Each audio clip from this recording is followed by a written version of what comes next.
I was born a free man, lived with my family in New York. Be good for your mother. Till the day I was deceived. To Solomon. Kidnapped, sold into slavery. I love the idea of starting off with someone who's a free man in the North, because he starts off in a loving, happy family. For an audience, it's almost like that. Went down to the river Jordan. Well, I don't want to survive. I want to live. This is really what happened to him. When I first read the script, I assumed that John Ridley and Stephen Quinn had made major adjustments to the story. Cutting. But they hadn't changed a lot of it, and it was really his story. We had experts working on the film. You know, some of the clothes you see are actual slave clothes. Clothes were well worn by slaves.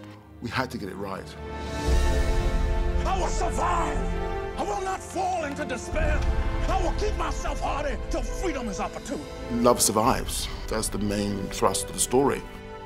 Through hope, through love, through faith, through humanity, one can survive anything. I was a free man. I'm not a slave.